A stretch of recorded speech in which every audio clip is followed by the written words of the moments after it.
की उम्र में क्लास टीचर ने आकर के बच्चों से पूछा कि कितने लोग हैं जो स्वर्ग जाना चाहते हैं। पूरे क्लासरूम के बच्चों ने हाथ उठाया कि हम स्वर्ग जाना चाहते हैं, हम स्वर्ग जाना चाहते हैं। एक बच्चे ने हाथ नहीं उठाया।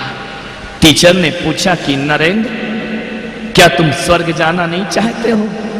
नरेंद्र ने कहा कि नहीं, मुझे स्वर्ग नहीं चाहिए। ये जो क्लासरूम में जितने बच्चे, इन्हें जाना है तो जाएं, लेकिन मैं नरेंद्र स्वर्ग जाना नहीं चाहता हूं।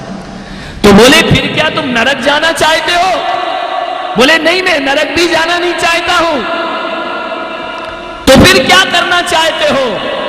मालूम है 14 साल का मेरे हिंदुस्तान का बच्चा क्लासरूम में खड़े होकर कहता है कि मैं स्वर्ग जाना नहीं चाहता हूं मैडम, लेकिन एक बात ध्यान रखना। फिर तुम क्या करना चाहते हो? बोले ना मैं स्वर्ग जाना चाहता हूं, ना मैं मोक्ष जाना चाहता हूं। मैं केवल इतना चाहता हूं कि मुझे स्वर्ग नहीं जाना है, लेकिन मैं इस जीवन में स्वर्ग को धरती पे उतारना चाहता हूं कि मरने के बाद स्वर्ग नहीं, जीते जी धरती कैसे स्वर्ग होती है, मैं यह करना चाहता हूं। मैं स्वर्ग को आसमान से उतार के जमीन पे लाना चाहता हूं। मान्यवर, वो नरेंद्र नाम का 14 साल का बच्चा, जिसने 14 साल में सपना देख लिया कि मैं स्वर्ग धरती पर उतार के रहूंगा, वो बच्चा आगे जाकर स्वामी विवेकानंद बनकर के खड़ा हो जाया करता है। मान्यवर, ऐसे लोग अपना कैरियर बनाते हैं, ध्यान रखिए। जिनके हौसले बुलंद हुआ करते हैं, जिनके जज्बात बुलंद हुआ करते हैं। अरे केवल पास हो जाने से, अच्छे नंबर लाने से कुछ नहीं होता है। अरे धर स्वर्ग को जो जमीन पर उतार देता है, वो भारत का भाग्य विधाता बनकर के खड़ा हो जाया करता। ऐसे जज्बात रखो। लोग सोचते हैं अच्छे स्कूल में पढ़ेंगे तो हम अच्छे हो जाएंगे। नहीं मेरे भाई, अच्छे लोग गलत जगह जाके भी उसे अच्छा बना दिया करते हैं। बहुत खूबसूरत बनाओ अपना जीवन और अपनी शिक्षा और अपने विद्यालय को ध्यान रखिए। इतना जज्बात रखो कि स्वर्ग जमीन पर उतार सके हम। अरे बहती गंगा में पानी पीना तो सबको आता है मेरे भाई, लेकिन चट्टान के सीने से जो पानी निकालता है वो दुनिया में महान कहलाया करता है। ध्यान रखना। गंगा में स्नान करना आसान है, लेकिन भगीरथ बन के गंगा को हिमालय से उतारकर और गंगा सागर तक ले जाना बहुत कठिन काम हुआ करता है।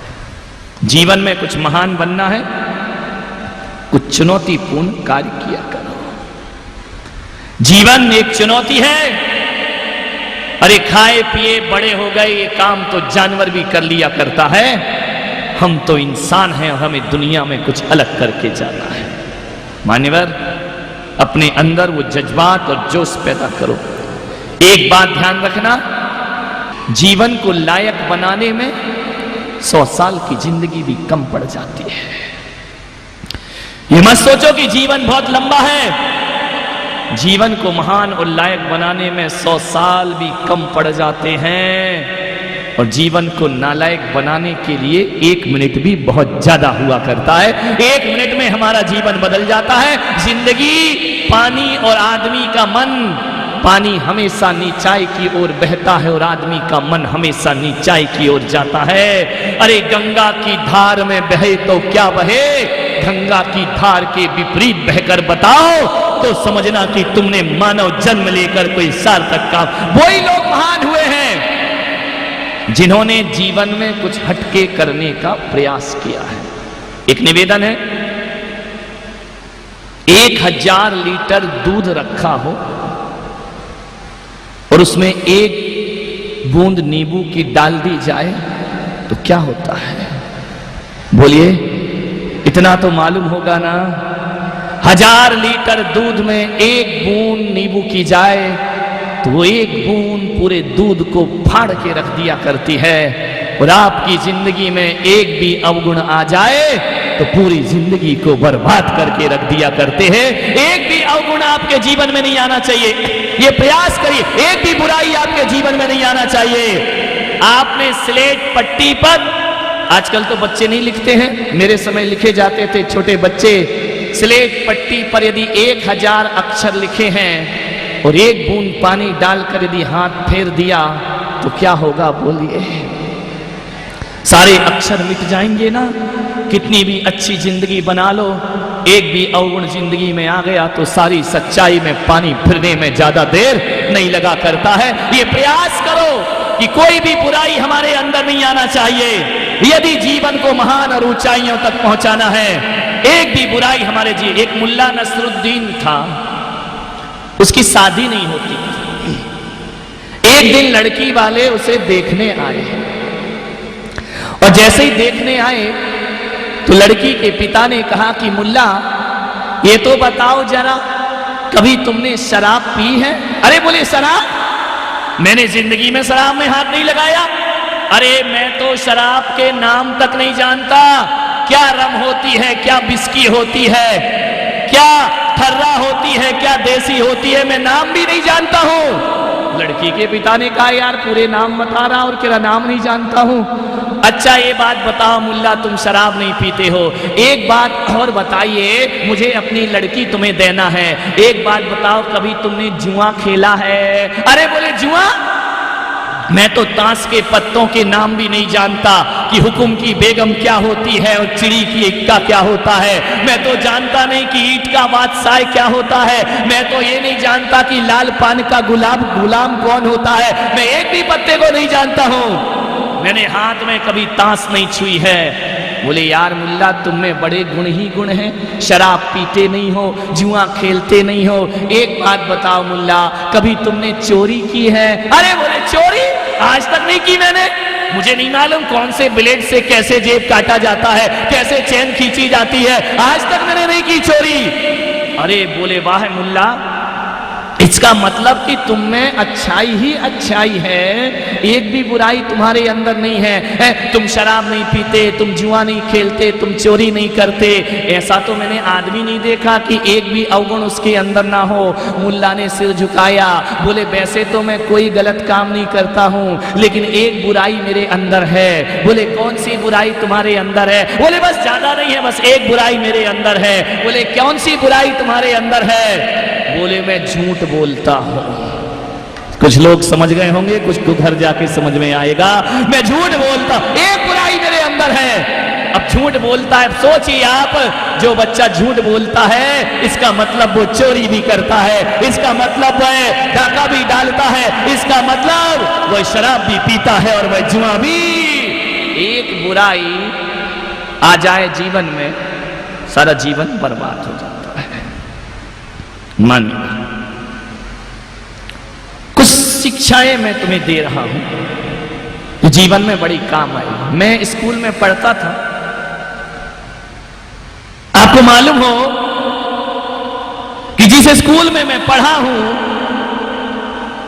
पहले हम लोग इंक पेन से लिखा करते थे। उस समय जेल पेन नहीं चलता था और इंक पेन से लिखता है बच्चा तो ये समझ लो कि स्कूल की यूनिफॉर्म में फिर नील डालने की जरूरत नहीं है।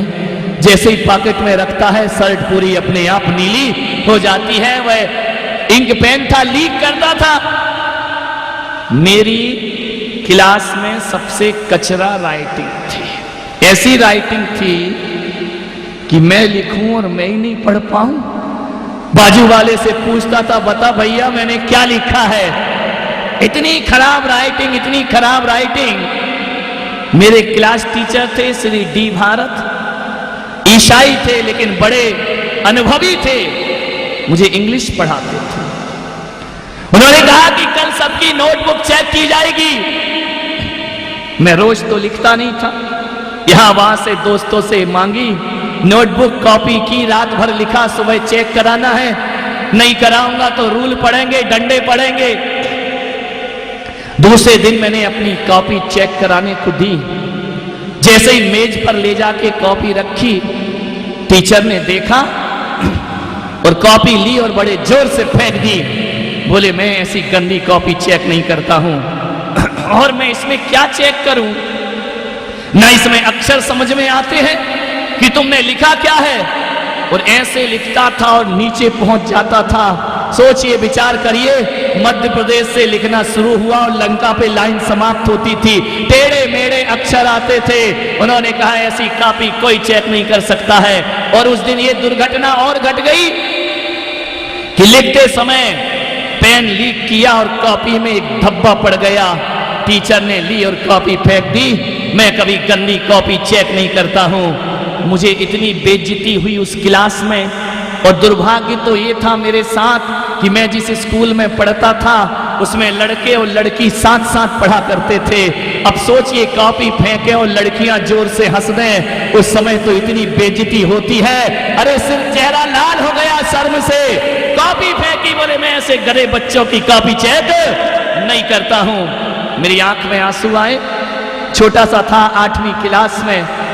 मैंने अपनी कॉपी उठाई और जाने लगा। टीचर ने कहा इधर आओ। मुझे पास बुलाया और मेरे हाथ में 3 रूल मारे। पहले वो वाले रूल चलते थे काले वाले जिससे लाइन खींची जाती है। 3 रूल मारे। वो रूल की मार की आज भी मेरे हाथ में पीड़ा होगी। आज भी जब जब याद करो तो वो रूल की मार याद आती है। 3 डंडे मारे उन्होंने और कहा कि क्लास में पढ़ने आते हो या माँ बाप का नाम बदनाम करने आते हो? इतना पैसा खर्च करते हैं माँ बाप और यहां मटर गश्ती करते हो। तुमको मालूम है जीवन को महान बनाना है तो ये समय निकल गया तो दोबारा आने वाला। उन्होंने मुझे समझाया, बोले इधर आओ। 3 बातें उन्होंने मुझे समझाई। मैंने वो 3 बातें मानी। पहली बात उन्होंने कहा, बेटा कभी भी अपने से कम बुद्धि वालों की संगति मत करना। मैं आपसे भी कहता हूं, आप यदि पढ़ाई लिखाई में कमजोर हैं तो और ज्यादा कमजोर दोस्तों को दोस्त मत बनाना, बल्कि क्लास में जो अच्छे नंबर आता है उसके साथ दोस्ती प्रारंभ कर दो। तुम्हारे नंबरों को बढ़ने में ज्यादा देर नहीं लगेगी। ध्यान रखना, गधे बच्चों के साथ, भीख बच्चों के साथ संगति करोगे तो ध्यान रखना आपकी पढ़ाई का स्टेटस लो हो जाएगा, आपकी पढ़ाई का स्टैंडर्ड खत्म हो जाएगा। जो गाली गलौज करते हो, जो गंदी बातें करते हो, ऐसे बच्चों की संगति छोड़ दो। एक बात ध्यान रखना, अरे जिंदगी में सही दोस्त ना मिले तो बिना दोस्त की जिंदगी गुजारना, लेकिन गलत लड़के की दोस्ती कभी अपने जीवन में मत करना। अरे अकेला जीवन गुजार देना। मैं अपना अनुभव बताता हूं। मैं कमजोर बच्चों के साथ दोस्ती करता था तो हर साल रिजल्ट मेरा ऐसा पास होता था, मान लो धक्के लगा के पास हुए हो। और जब मेरे टीचर ने समझाया इंटेलिजेंट बच्चों के साथ घूमा करो, उनके साथ रहा करो, उनके साथ बैठा करो, मैंने वह प्रक्रिया अपनाई। मान्यवर, मैं अपनी क्लास में कोई ज्यादा होशियार बच्चा नहीं था, बड़ी मुश्किल से पास होता था।